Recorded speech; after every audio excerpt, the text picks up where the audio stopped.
Hi everyone, this is my second approach to this video. I recorded the whole thing through and then realized you could only see my face and not my mind map. So here we go again. So here is my mind map.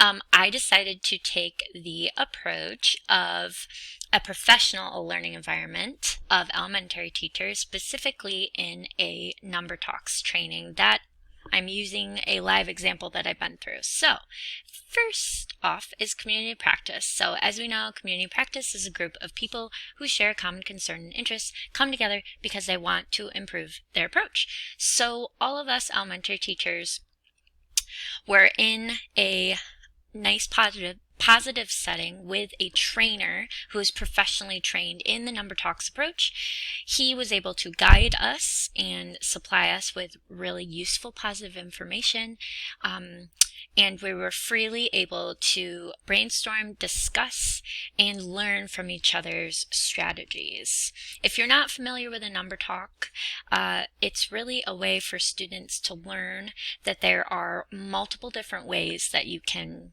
get to one specific answer. So writing one number down on an anchor chart and then having students just put all the different strategies on how they can reach that number, whether it be addition, subtraction, multiplication, division. You can really use this in any grade level, but specifically we were looking at lower elementary.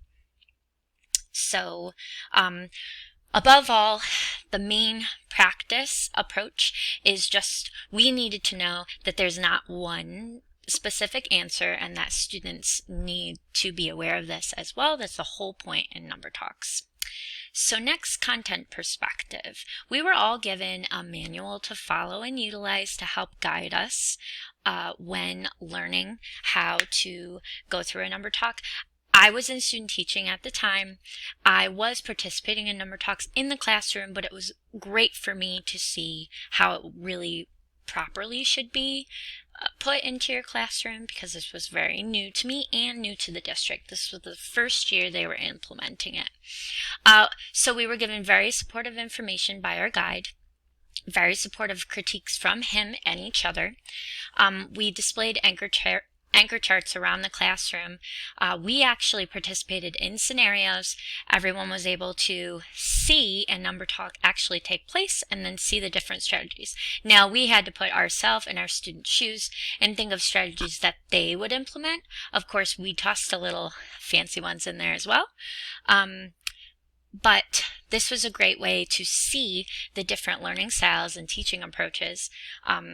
Obviously, number talks are going to be taken differently and used differently based on your learning styles. So learners, like I said, it was a professional learning environment of elementary teachers, and we were all actively learning this new strategy in the classroom.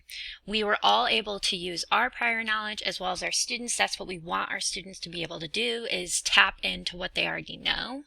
But then by listening to each other, they are learning new strategies. I was learning new strategies, and then they can go through this transformation process. And we, as teachers, can strengthen our approach in the classroom.